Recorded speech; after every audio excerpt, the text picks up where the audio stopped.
औज़ुबिल्लाहिमिनश्शैतानिर्रजीम बिस्मिल्लाहिर्रहमानिर्रहीम अस्सलामु अलैकुम वरहमतुल्लाहि वबरकातुहू। आज के मजलिस इत्तेहादुल मुस्लिमीन की जानिब से वफ़ के इस 2025 के क़ानून के ख़िलाफ़ आपने अपना एहतजाज दर्ज कराने के लिए आज एक बड़ी तादाद में आपने इस एहतजाजी जलसे में शिरकत की। मैं आपका शुक्रगुज़ार हूँ। मेरे अज़ीज़ दोस्तों और बुज़ुर्गों, आप और हम जानते हैं कि हमारे वतन अज़ीज़ में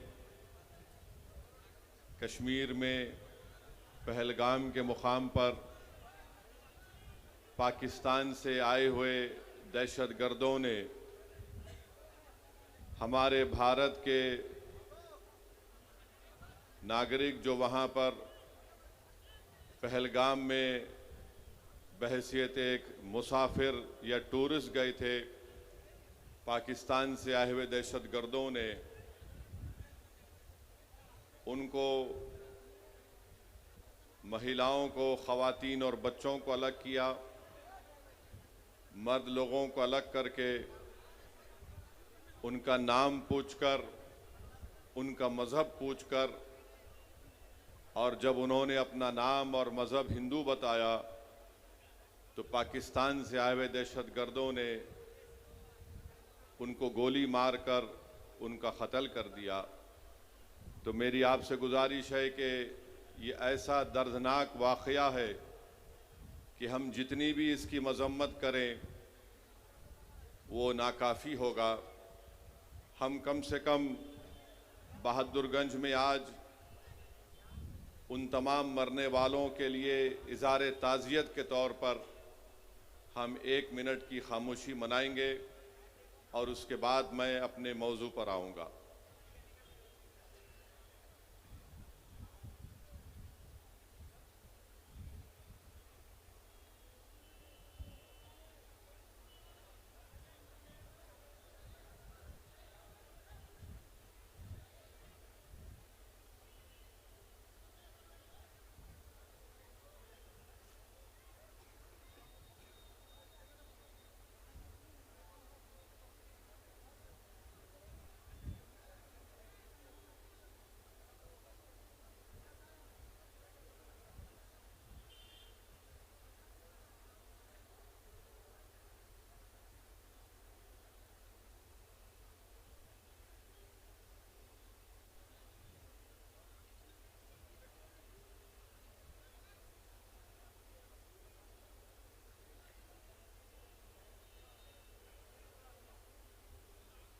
बिस्मिल्लाहिर्रहमानिर्रहीम।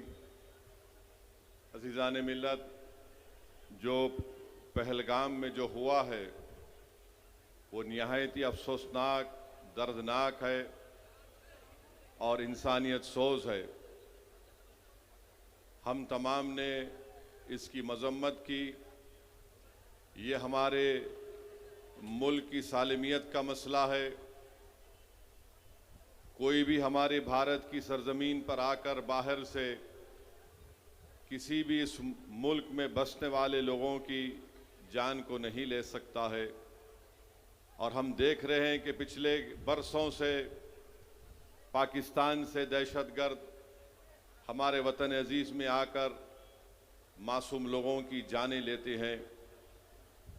मेरे अजीज़ दोस्तों और बुज़ुर्गों, ये ऐसा मसला है कि हम मौजूदा हुकूमत के साथ खड़े हैं और हम उम्मीद करते हैं कि भारत के वज़ीर आज़म जो पाकिस्तान से दहशतगर्द आए और जिन्होंने यहाँ पर आकर हमारे 26 लोगों का क़त्ल किया,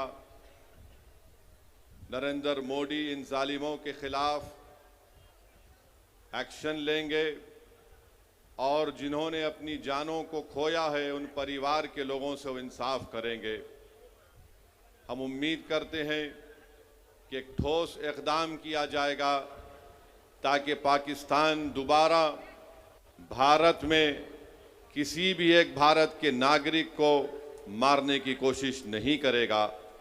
हम इस मामले में पूरी तरीक़े से जो हुकूमत इक़दाम या फ़ैसला करेगी हम उसकी तायीद करते हैं और हम इस सरज़मीन में खड़े होकर पाकिस्तान के वो ISI के आसिम मुनीर को कहना चाहेंगे जो अपनी तकरीर में एक बकवास अनाप शनाप बातें बके हैं। हम आसिम मुनीर को कहना चाहेंगे कि सन 47 में हमने फ़ैसला ले लिया कि हम भारत को छोड़कर नहीं जाएंगे। हमने जिना के पैगाम को ठुकराया। भारत ही हमारी सरज़मीन थी, भारत ही हमारी सरज़मीन है और इंशाअल्लाह भारत ही हमारी सरज़मीन रहेगा। और हम वो लोग जो आज पाकिस्तान में बैठकर बकवास बक रहे हैं, हम उनसे कहना चाहेंगे कि तुम इस्लाम को जानते नहीं हो, तुम इस्लाम की तालीमात से महरूम हो, तुम कुरान के उस इनकलाबी पैगाम को भुला दिए, तुमने रसूलुल्लाह सल्लल्लाहु अलैहि वसल्लम की सुन्नत को भुला दिए। तुम ऐसे मुल्क में बैठकर जहाँ पर अंदरूनी तौर पर किसी को महाजिर कहा जाता है, किसी को पठान के नाम से पुकारा जाता है, तुम्हारे मुल्क में इतनी गरीबी है कि गरीबी की वजह से लोग आज वहाँ पर परेशान हैं।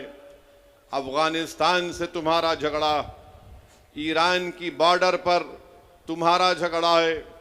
आज पाकिस्तान में बैठकर लोग इस तरह की अनाप शनाप बकवास बकते हैं।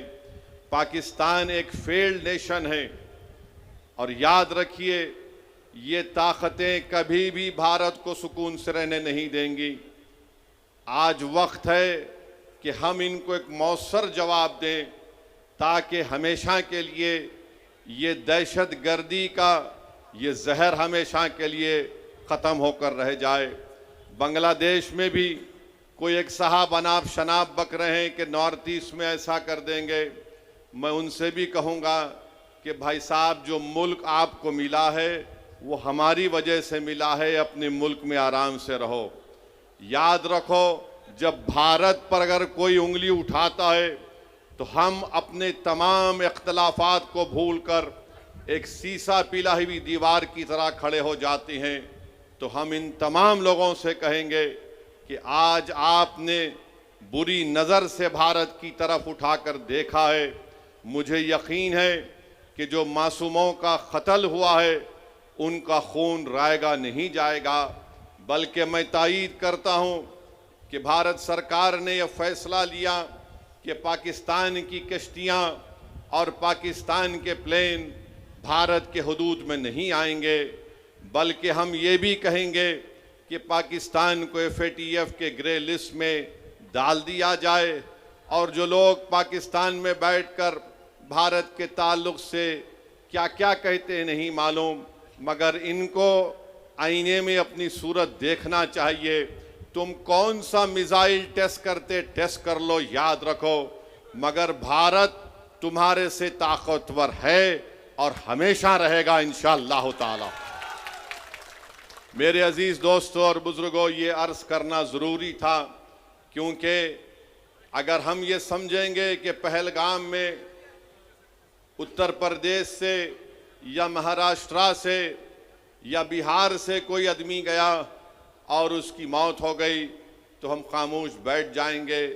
बल्कि मैं तो ये देख रहा हूँ कि पहलगाम का ये वाक़या भारत के हर गरीब को, हर दौलतमंद को, हर पढ़े लिखे को, हर किसान को झंझोड़ के रख दिया है। अब हम उम्मीद करते हैं कि हमारी हुकूमत एक मौसर इक़दाम उन पर करेगी, जैसा कि माजी में सर्जिकल स्ट्राइक और बालाकोट भी हुआ था।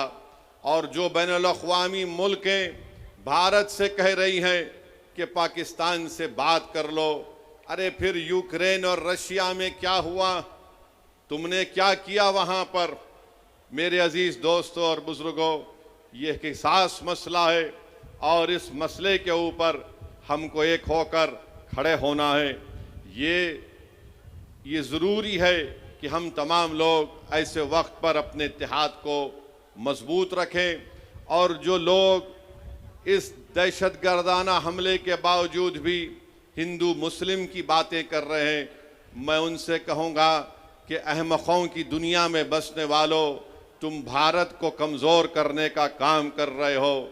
अगर आज हमारे वतन में इस बड़े दहशतगर्द हमले के बाद भी अगर तुम हिंदू मुस्लिम करोगे तो फिर याद रखो आईएसआई और पाकिस्तान में बैठे हुए दहशतगर्द, वो उनके चेहरों पर खुशियां होंगी। तो हम उनसे भी कहेंगे कि तुमको जो कुछ अनाप शनाप बकना है थोड़े दिन खामोश बैठ जाओ, ताकि हम एक मौसर जवाब दे सकें, ताकि हमेशा के लिए इस देश में दहशतगर्दी का खात्मा हो सके।